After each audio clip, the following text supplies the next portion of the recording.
chapter 11. Therefore you shall love Yahweh your God, and keep his instructions, his statutes, his ordinances, and his commandments always. Know this day, for I don't speak with your children who have not known, and who have not seen the chastisement of Yahweh your God, his greatness, his mighty hand, his outstretched arm, his signs and his works, which he did in the middle of Egypt to Pharaoh the king of Egypt, and to all his land, and what he did to the army of Egypt, to their horses, and to their chariots, how he made the water of the Red Sea to overflow them as they pursued you, and how Yahweh has destroyed them to this day, and what he did to you in the wilderness until you came to this place, and what he did to Dathan and Abiram, the sons of Eliab, the son of Reuben, how the earth opened its mouth and swallowed them up, with their households, their tents, and every living thing that followed them, in the middle of all Israel, that your eyes have seen all of Yahweh's great work which he did. Therefore you shall keep the entire commandment which I command you today, that you may be strong, and go in and possess the land that you go over to possess, and that you may prolong your days in the land which Yahweh swore to your fathers to give to them and to their offspring, a land flowing with milk and honey.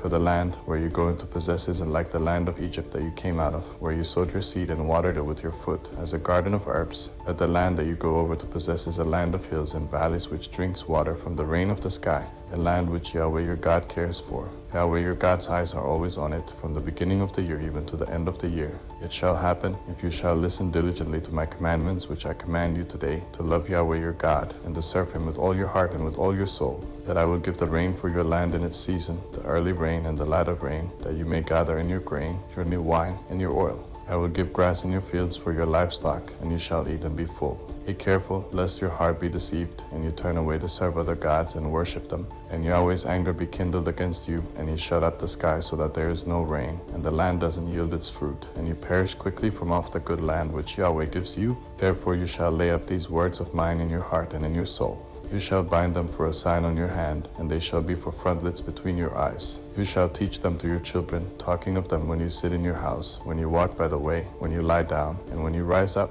You shall write them on the doorposts of your house and on your gates, that your days and your children's days may be multiplied in the land which Yahweh swore to your fathers to give them, as the days of the heavens above the earth. For if you shall diligently keep all these commandments which I command you, to do them, to love Yahweh your God, to walk in all his ways, and to cling to him, then Yahweh will drive out all these nations from before you, and you shall dispossess nations greater and mightier than yourselves. Every place on which the sole of your foot treads shall be yours, from the wilderness and Lebanon, from the river Euphrates, even to the western sea shall be your border. No man will be able to stand before you. Yahweh your God will lay the fear of you and the dread of you on all the land that you tread on, as he has spoken to you. Behold, I set before you today a blessing and a curse. The blessing, if you listen to the commandments of Yahweh your God, which I command you today. And the curse, if you do not listen to the commandments of Yahweh your God, but turn away out of the way which I command you today, to go after other gods which you have not known. It shall happen, when Yahweh your God brings you into the land that you go to possess, that you shall set the blessing on Mount Gerizim, and the curse on Mount Ebal.